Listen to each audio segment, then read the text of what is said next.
Captain Jiho Kim stared at the broken pieces of metal floating in space. His ship, the Starbound Hope, moved slowly through what used to be Research Station Omega-7. Now it was just twisted metal and frozen air scattered across the dark void. "Sir, I'm getting something strange on the scanners," said Min-hee Choi from her seat at the communications desk. Her fingers danced over the controls as she tried to make sense of what she was seeing. Jiho walked over to look at her screen. "What kind of strange?" "Life signs. Very weak, but definitely there." Min-hee pointed to a small blip on the display. "It's coming from that big chunk of debris at 2 o'clock. Woojin Park, the ship's engineer, looked up from his repair work. "Could be survivors. We should check it out." Dong-Yun Lee, their security chief, frowned. "Could also be a trap. Pirates love to use fake distress signals." Jiho thought for a moment. They were carrying medical supplies to the outer colonies, and their schedule was tight. But if there were really survivors out there, he couldn't just leave them to die. "Min-hee, try to get a better reading. Woojin, prepare the docking bay. Dong-Yun, get your weapons ready just in case." Jiho settled into his captain's chair. "We're going to take a look." The Starbound Hope changed course toward the debris. As they got closer, they could see it was part of a research lab. The walls were thick and heavily damaged, but one section still had power. "Captain, I'm reading 2 life forms inside," Min-hee reported. "They're in some kind of containment pod." "Containment pod?" Dong-Yun's hand moved to his weapon. "Why would researchers be in a containment pod?" "Maybe it's a safety pod," Woojin suggested. "You know, like a panic room." Jiho studied the readings. The pod had multiple layers of metal and energy shields around it. It looked more like a prison than a safety device, but that didn't make sense. Why would researchers imprison themselves? "Bring us alongside," Jiho decided. "We'll dock and take a look." The docking took 20 minutes. Woojin had to use the emergency clamps because the debris was spinning slowly. When they finally got inside, they found themselves in a dark corridor filled with floating pieces of equipment. Dong-Yun led the way with his weapon drawn. The life signs were coming from deeper inside the wreckage. They floated through 3 more corridors before they found the containment pod. It was bigger than Jiho had expected. The pod was made of some kind of white metal and had 7 different locking mechanisms on the outside. Red warning lights blinked around the edges, but most of them had gone dark when the power failed. "This doesn't look like a safety pod," Dong-Yun muttered. Through a small window they could see 2 figures inside. They looked human, but something was different about them. Their skin was pale blue and their hair was silver white. One of them noticed the humans looking through the window. She pressed her hand against the glass and said something, but they couldn't hear her through the thick walls. "Can we open it?" Jiho asked. Woojin examined the locks. "It's complicated. These aren't normal emergency releases. Someone really didn't want this thing open from the inside." "Or the outside," Dong-Hyun added quietly. Jiho made his decision. "Open it." It took Woojin 30 minutes to figure out the locking system. When the pod finally opened with a loud hiss, the 2 aliens inside stumbled out.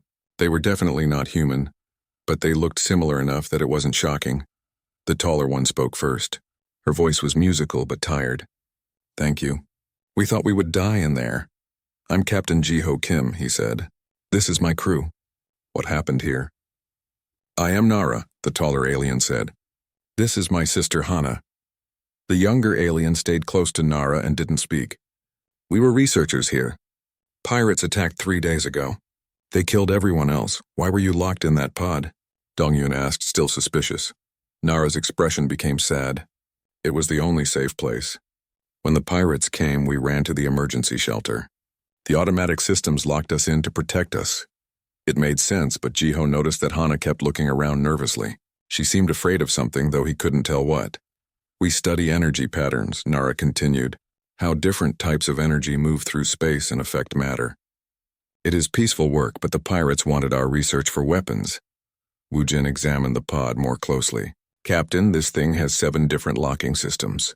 Most emergency shelters only have 1 or 2. Some research is dangerous," Nara explained. "If our energy experiments went wrong, the pod would contain the damage." Min-hee stepped forward. "Are you hurt? Do you need medical help?" Hana finally spoke, her voice even more musical than her sister's. "We are hungry and tired, but not injured." "We can help you," Jiho said. "We're heading to New Seoul Station. You'll be safe there." Relief flooded Nara's face. "You are very kind. We have nothing to offer in return. You don't need to offer anything, Jiho replied. Helping people is what humans do. They gathered what little remained of the aliens' belongings and returned to the Starbound Hope. Jiho assigned them quarters near the medical bay and made sure they had food and water. Over the next few hours, the sisters proved to be interesting passengers. Hana was curious about everything on the ship. She asked Minhee hundreds of questions about human culture and technology. Her excitement was infectious, and soon the whole crew was enjoying her company. Nara was quieter but very helpful. When Woojin mentioned a problem with the power distribution system, she offered to take a look. Within minutes, she had found a solution that would have taken the engineer days to figure out. How did you know how to fix that? Woojin asked, amazed. Energy is energy, Nara said simply. The patterns are similar in all technology. That evening, Jiho found himself relaxing for the first time in days. The sisters seemed genuinely grateful for the rescue, and their presence had lifted the crew's spirits. Hana's laughter could be heard from the common room where she was learning to play human card games with Minhee. But late that night, Dongyun came to his quarters with a worried expression. Captain, I've been thinking about that containment pod, the security chief said. I looked up the specifications. Those weren't emergency locks. What do you mean? They were prison locks. Military grade. The kind used to hold dangerous criminals or things. Jiho frowned. Are you suggesting the sisters are dangerous? I'm suggesting someone thought they were dangerous enough to build a very expensive prison for them. Before Jiho could respond, the lights in his quarters flickered. Then they heard Minhee scream from the common room. Both men ran toward the sound, but when they arrived, they found Minhee laughing with Hana. Nothing seemed wrong. What happened? Jiho asked. Oh, just a power surge, Minhee said. The lights went crazy for a second, but it's fine now. Hana looked innocent and confused. Did I do something wrong? No, of course not, Minhee assured her. But Jiho noticed that all the electronic devices in the room were showing strange readings. The card game display was flickering with symbols that didn't belong to any human language. Later, after the sisters had gone to bed, Jiho called his crew together. Have any of you noticed anything unusual since our passengers came aboard? He asked. The computer systems have been acting strange, Woojin admitted. Nothing serious, just small glitches. I've been having weird dreams, Minhee added. About floating in empty space, but it doesn't feel scary. It feels peaceful, Dongyun nodded. The security sensors keep giving false readings near their quarters. Jiho thought about what Dongyun had said about the prison locks. But then he remembered the gratitude in Nara's eyes and Hana's innocent laughter. People who had just survived a massacre and spent 3 days trapped in a metal box would naturally have some effect on sensitive equipment. We'll keep an eye on things, he decided. But unless something actually dangerous happens, we continue to New Seoul Station as planned. As his crew dispersed, Jiho looked out the window at the stars. Somewhere out there, pirates had destroyed an entire research station and killed dozens of people. The least he could do was help 2 survivors reach safety. He had no idea that he had just made the most dangerous decision in human history. 3 days passed as the Starbound Hope traveled toward New Seoul Station. The sisters had settled into life aboard the ship, and the crew had grown fond of them. Hana spent most of her time with Minhee, learning about human customs and asking endless questions. She wanted to know about Earth's oceans, about human families, about why people fell in love. Her curiosity seemed innocent and childlike. Do humans really keep small animals as friends? Hana asked during breakfast in the common room. Pets, Minhee explained, smiling. Yes, we call them pets. Dogs and cats mostly, but some people keep birds or fish. That sounds wonderful. My people never had companion animals. Hana's silver eyes sparkled with interest. What is it like to have a creature that loves you without expecting anything in return? Minhee found herself thinking about her childhood dog, Rex. It's special. They're always happy to see you no matter what kind of day you've had. Hana listened carefully to every word, as if she was memorizing everything about human emotions and relationships. Meanwhile, Nara had become invaluable to Woojin in the engine room. When a critical coolant leak threatened to shut down their main drive, she had touched the damaged pipe and somehow sealed it permanently. I still don't understand how you did that, Woojin said, staring at the repair.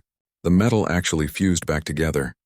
Energy wants to flow in certain patterns, Nara explained. I simply encouraged it to flow in a more stable way. Could you teach me?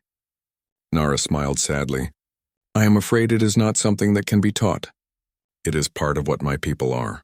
Wu Jin accepted this, but privately he wondered what kind of species could manipulate matter at the molecular level just by touching it. Captain Jiho was pleased to see his crew getting along with their passengers, but he had started noticing troubling patterns. Electronic devices throughout the ship were malfunctioning in subtle ways. The coffee maker would brew tea instead. The ship's entertainment system would play alien music that no one recognized. The lights would dim and brighten in rhythms that almost seemed like breathing. Most disturbing were the dreams. Every crew member had started having the same type of dream. They would find themselves floating in a vast, empty space filled with stars that pulsed like heartbeats. In the dreams, they felt incredibly peaceful and safe, as if they belonged in that endless void. It's probably just stress, Min-hee said when Jiho brought it up during a private crew meeting. We've all been working hard, and having new people on board is an adjustment. The equipment problems are more concerning, Wu Jin admitted. It's like our technology is slowly becoming something else. Not broken, just different. Dongyun had been quiet during the discussion, but finally he spoke up. Captain, I've been monitoring our communications. We're receiving fragments of old military transmissions. What kind of transmissions? Warnings. Most of them are too damaged to understand, but I've pieced together some phrases. Void touched, reality breach, immediate termination protocols. Jiho felt a chill run down his spine. Are they recent? No, sir. They're old, maybe decades old. But they're in the same area where we found the research station. Could be pirates trying to scare us, Wu Jin suggested. Or, Dongyun said carefully, they could be warnings about something that was being held at that research station. Before Jiho could respond, Hana appeared in the doorway. I am sorry to interrupt. Nara sent me to ask if we could help with anything. We do not want to be a burden. You're not a burden, Jiho assured her. We're happy to help. Hana smiled, but for just a moment, Jiho thought he saw something else in her expression. Something calculating and cold. Then it was gone, replaced by her usual innocent curiosity. Min-hee promised to show me how humans dance, Hana said. Is that acceptable? Of course. After Hana left, the crew sat in uncomfortable silence. Did anyone else notice that she appeared right when we were talking about the warnings? Dongyun asked quietly. You're being paranoid, Min-hee said. But she didn't sound entirely convinced. Later that day, Jiho was working in his quarters when the ship's computer announced an incoming transmission. It was a damaged signal from an automated beacon, but when he played it back, he could make out a few words clearly. Research Station Omega-7, containment breach, reality distortion increasing. Recommend immediate termination of subjects before they can. The signal cut out. Jiho tried to restore it, but the rest was too damaged to understand. He found himself staring at the communication panel for a long time. Research Station Omega-7 was where they had found the sisters. And someone had been recommending the termination of subjects, but subjects of what? Medical research? Psychological studies? And why would termination be necessary unless the subjects were dangerous? That evening, Jiho joined the crew and their passengers for dinner. Hana entertained everyone with her attempts to use human idioms, often getting them hilariously wrong. I am feeling under the weather today, she said. Even though we are in space and there is no weather. Everyone laughed, including Nara, who rarely showed emotion. For a moment, they seemed like any group of friends sharing a meal. But then the lights went out. In the darkness, Jiho heard Min-hee gasp. When the emergency lighting came on a few seconds later, everyone was still in their seats, looking confused. Just a power fluctuation, Wu Jin said quickly, but Jiho noticed he was sweating. I should check the power systems, Nara offered. That's not necessary, Jiho said, perhaps too quickly. Wu Jin can handle it. For the first time since coming aboard, Nara looked directly at him with what might have been suspicion. After dinner, Jiho called Wu Jin to his quarters privately. Tell me the truth about those power fluctuations, he said. Wu Jin hesitated. Captain, I've run every diagnostic I can think of. There's nothing wrong with our power systems. The fluctuations are happening, but there's no physical cause for them. What are you saying? I'm saying something is affecting our ship's systems in ways that shouldn't be possible. It's like reality itself is becoming unstable around us. Jiho thought about the warning fragments Dongyun had intercepted. Reality distortion. Immediate termination protocols. How long until we reach New Seoul Station? 18 hours at current speed. Good. Once we drop off our passengers, we'll run a complete systems check. But even as he said it, Jiho wasn't sure they had 18 hours.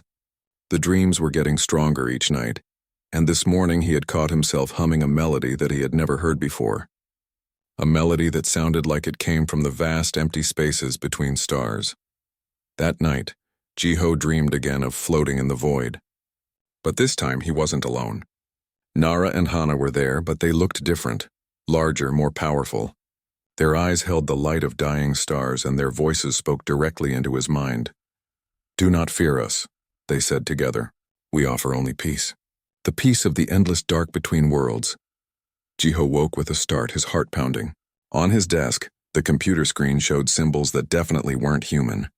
As he watched, they slowly faded back to normal ship's status reports. Only 12 hours to New Sol Station. He just had to keep everyone safe for 12 more hours. Outside his window, the stars seemed to pulse with the same rhythm as his heartbeat. The alarm started screaming just as New Sol Station appeared on their sensors. "Captain, we have multiple ships dropping out of hyperspace," Minhee shouted over the noise. "Big ones." Jiho rushed to the bridge and stared at the tactical display. 12 massive warships had surrounded them, each one 3 times the size of his cargo vessel. Their hulls were dark gray with red markings that he recognized immediately. "Keth Dominion," Donghyun said grimly. "Military fleet, not pirates." The Keth were bad news. They were an alien empire known for their discipline and cruelty. Unlike pirates who wanted cargo, the Keth usually wanted territory or prisoners. They rarely took humans alive. Why would they be here? Woojin wondered aloud. Before anyone could answer, the lead ship opened a communication channel. The image that appeared on their screen was terrifying. The Keth commander was tall and angular, with bone-white skin and black eyes that had no pupils. When he spoke, his voice was like grinding metal. "Human vessel, you will surrender the escaped specimens immediately." "Specimens?" Jiho stepped forward. "I don't know what you're talking about. Do not lie. Our sensors detect the energy signatures of the Void Weavers aboard your ship. Return them to us and you may leave with your lives." Jiho felt his blood turn cold. "I'm carrying passengers who survived a pirate attack. They're refugees, not specimens." The Keth commander's expression didn't change, but something like amusement flickered in his black eyes. "The beings you call refugees are ancient entities that feed on the life force of entire worlds. They have destroyed star systems. They are responsible for the death of billions." "That's impossible," Minhee said. "Nara and Hana are researchers. They study energy patterns." "Yes," the commander agreed. "They study how to unravel the quantum foundations of reality itself, how to turn matter back into void, how to feed on the collapse of civilization." Jiho's hands were shaking. "You're lying." 300 years ago, they escaped from a research facility on Korvath Prime. Within 6 months, 3 star systems had been reduced to empty space. 17 billion beings died before we managed to recapture them. The bridge fell silent except for the hum of the engines. Jiho's mind raced back over the past few days. The electronic malfunctions, the dreams of floating in empty space, the way Nara could repair technology just by touching it, the way Hana seemed to know exactly what questions to ask about human weakness. "Where are they now?" the Keth commander demanded. As if summoned by the question, Nara and Hana walked onto the bridge. But they looked different now. Their skin had taken on a strange translucent quality, and their eyes held depths that hurt to look at directly. "Hello, Captain," Nara said in her musical voice. "We heard our old friends calling." "Old friends?" Jiho stared at her. "The Keth imprisoned us for 3 centuries, Hana explained, her childlike innocence completely gone. They kept us in energy cages and studied us like laboratory animals." The Keth commander's voice crackled through the speakers. "Return to your containment immediately, or we will destroy the human ship."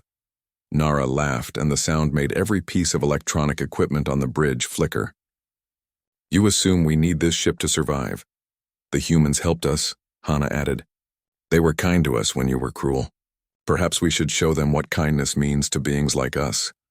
Jiho realized with growing horror that the sisters were talking about protecting his crew, but their protection would be worse than any Keth attack. "You lied to us," he said. "About everything." "Not everything," Nara replied. "We do study energy patterns. We study how to make energy stop existing. And we did need rescue," Hana added. "Those containment systems were quite sophisticated." The Keth commander's voice turned urgent. Human captain, you must understand. They are not malicious in the way you think of evil. They simply consume reality as you consume food. To them, destroying worlds is as natural as breathing.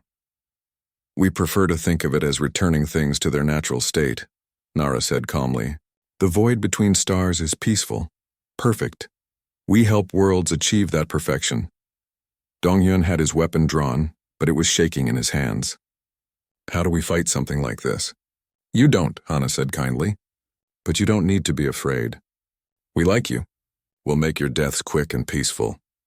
The first Keth boarding pods hit the ship's hull like meteor impacts. Alarms screamed as the hull was breached in 6 different places. Attention Void Weavers, the Keth commander broadcast. You have 60 seconds to surrender before we implement total destruction protocols. Total destruction. Jiho looked at the tactical display. They're going to blow us up? Better than letting us reach a populated area, Nara explained. The Keth learned long ago that containment is preferable to cleanup. Heavy footsteps echoed through the corridors as Keth soldiers in powered armor stormed aboard. Their weapons were unlike anything Jiho had seen. They seemed to bend light around themselves. Captain, Wujin called out from his engineering station. I'm reading massive energy buildups from both our passengers and the boarding parties. Whatever happens next, we need to get to the escape pods. But as the first Keth soldiers appeared in the corridor leading to the bridge, something impossible happened. Hana stepped toward them and simply walked through the bulkhead wall as if it were made of air. A moment later, the soldiers' screams echoed through the ship's communication system. Nara gestured casually toward the ceiling, and the metal began to bend and twist into shapes that shouldn't exist in normal space. The corridors around the bridge stretched and folded until they formed a maze that seemed to go on forever. This is what we are, Nara said to the terrified crew. This is what you rescued. More Keth soldiers were dying throughout the ship, but Jiho could hear them fighting back. Their strange weapons made sounds like reality tearing apart. They have quantum disruptors, Hana noted with interest. Clever. They hurt us by making space too stable for us to manipulate easily. But there are only 50 of them, Nara added, and we have had 3 centuries to grow stronger. The Keth commander's voice cut through the chaos. Implement Omega Protocol. Repeat, implement Omega Protocol. What's Omega Protocol? Minhee asked. They're going to destroy the entire area of space we're in, Dongyun said, reading his instruments. Complete quantum collapse. Nothing will survive. Fascinating, Nara said. They would rather destroy themselves than let us escape again. Jiho stared at the 2 beings who had seemed so helpless just days ago.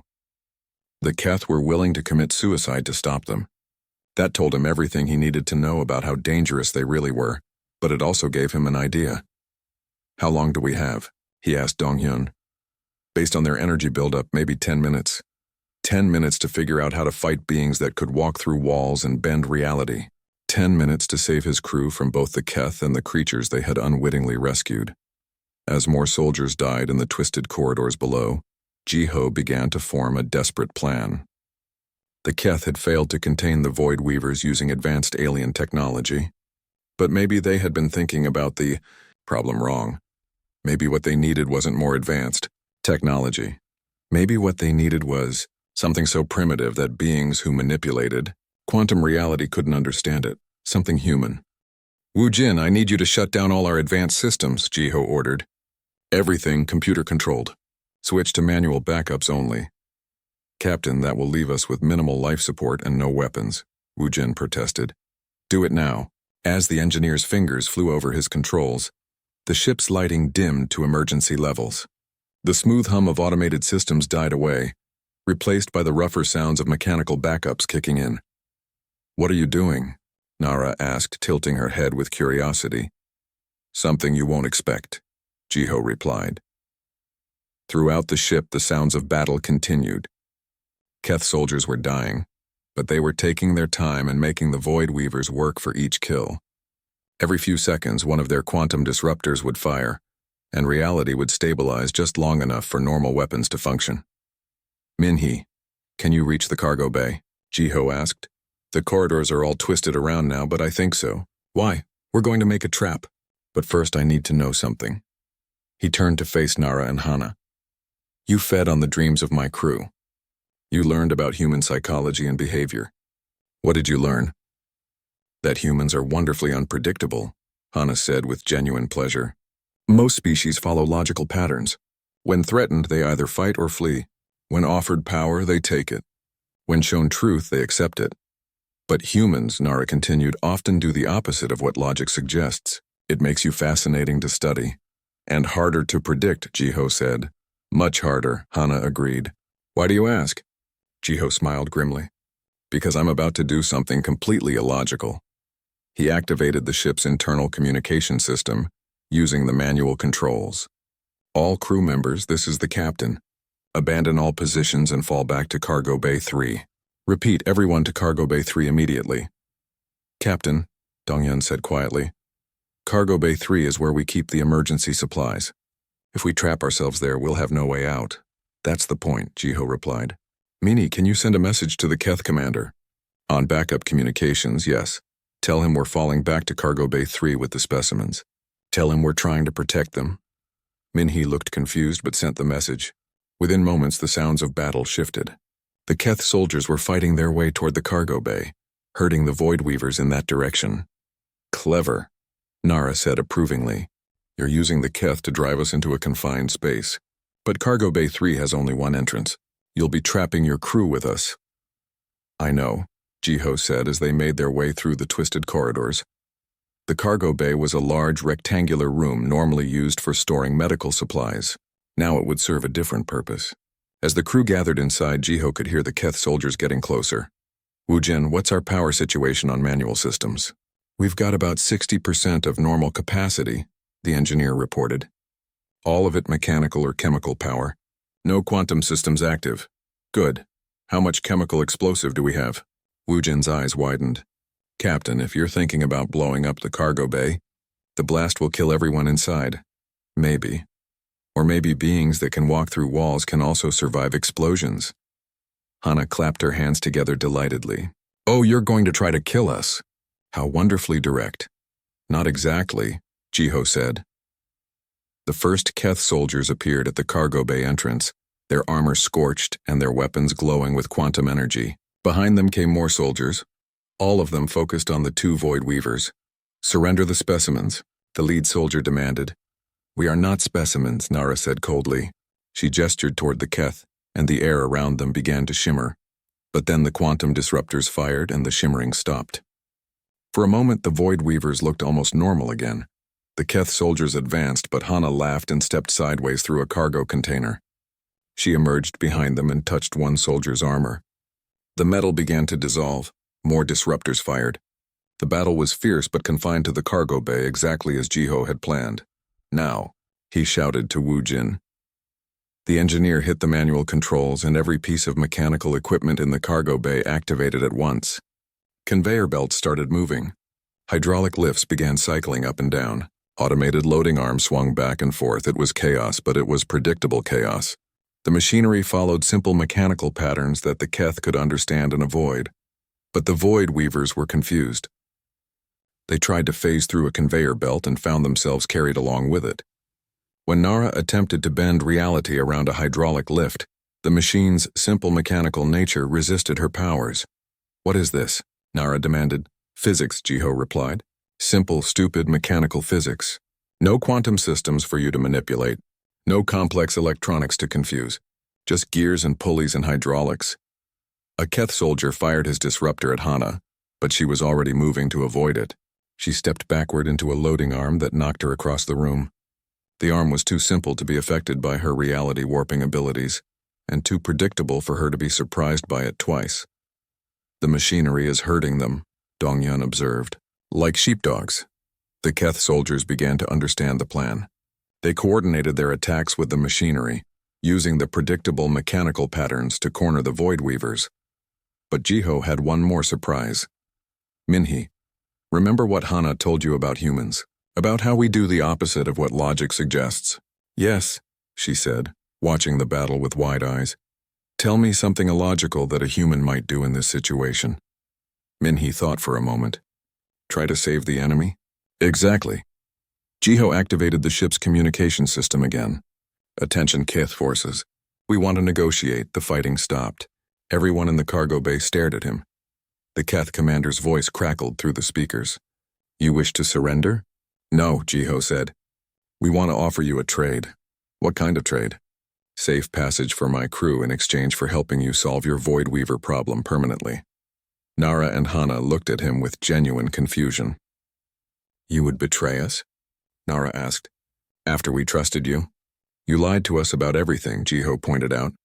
And you were planning to kill us.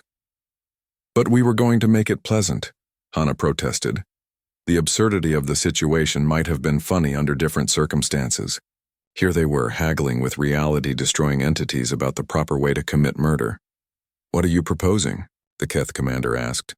You've been trying to contain them using advanced technology, Jiho said, but they can manipulate any sufficiently complex system. What if we tried something different? Explain. What if we use technology so primitive that they can't understand it well enough to manipulate it? There was a long pause. Then the Keth commander said, Continue.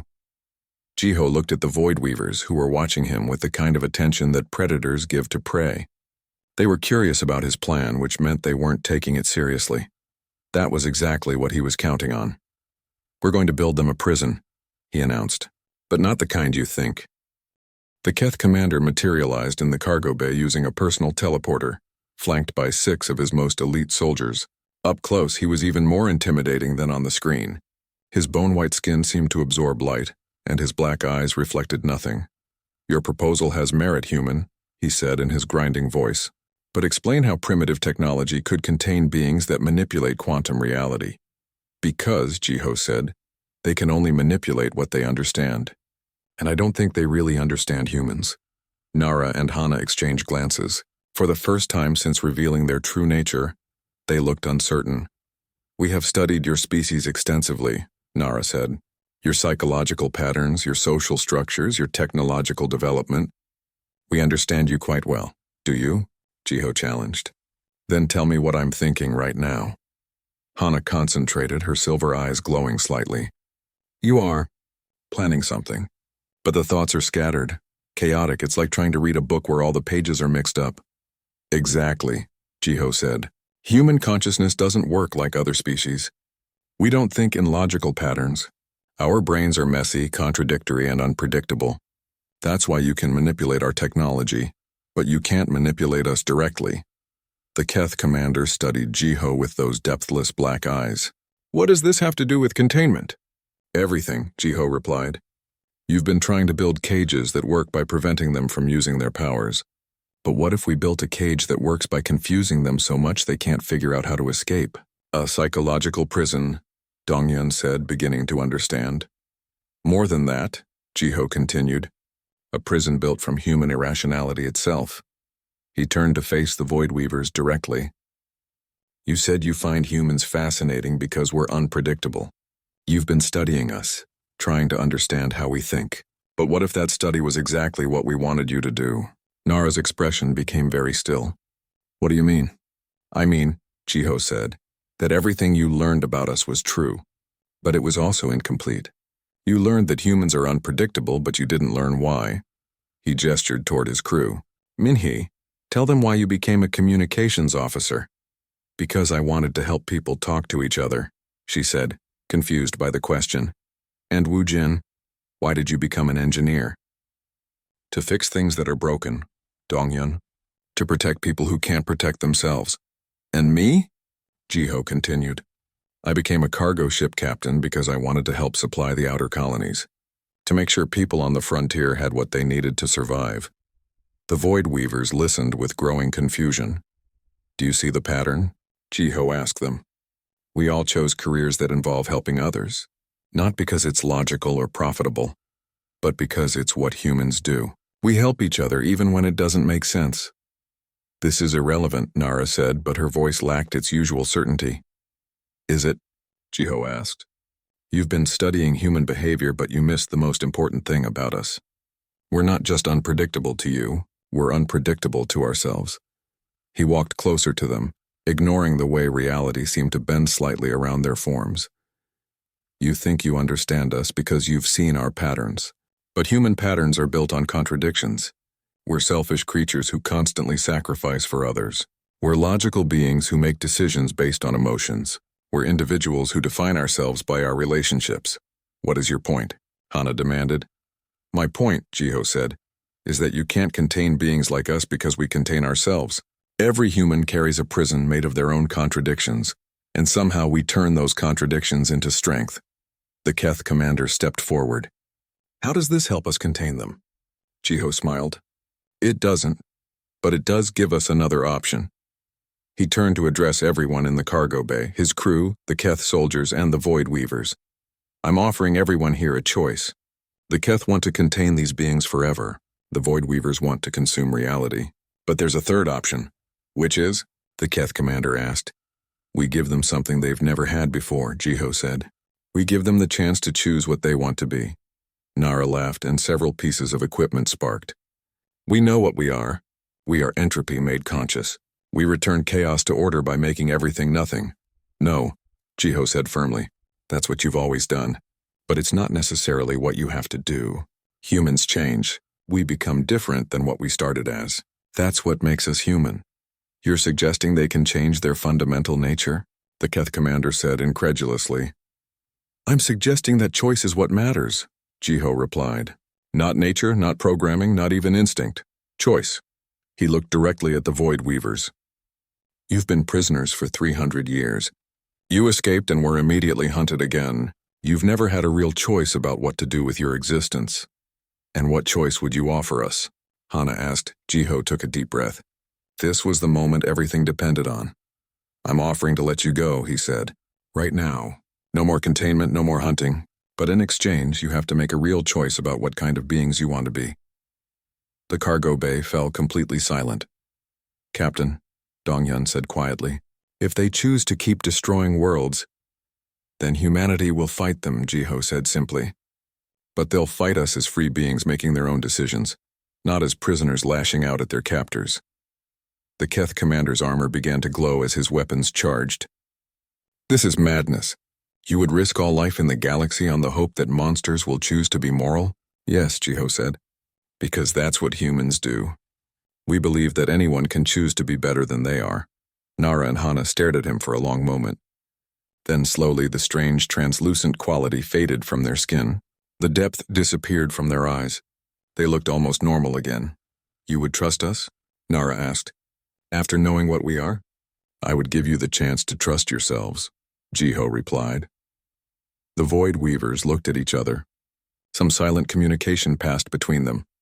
If we chose to leave, Hana said carefully, where would we go? What would we do? Whatever you want, Jiho said. That's what choice means. And if we chose to continue feeding on civilizations, then we'd stop you, Jiho said matter-of-factly. But it would be your choice to make and our choice to resist. No more cages, no more prisons. Just beings making decisions and living with the consequences. The Keth commander raised his weapon. I will not permit this insanity. But Jiho stepped between him and the Void Weavers.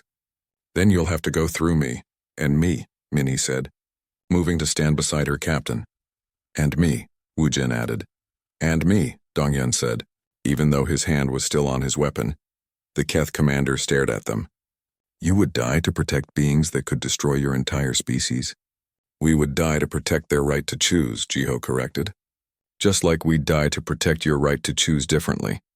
For a long moment, the only sound was the hum of the ship's mechanical systems. Then Nara spoke, her voice very quiet. We choose to leave. We choose to think about what we want to be. We choose to discover if beings like us can become something other than destroyers. And if we cannot? Hana asked. Then we will choose to face the consequences, Nara replied. The Keth commander slowly lowered his weapon. This is the most irrational decision I have ever witnessed. Probably, Jiho agreed.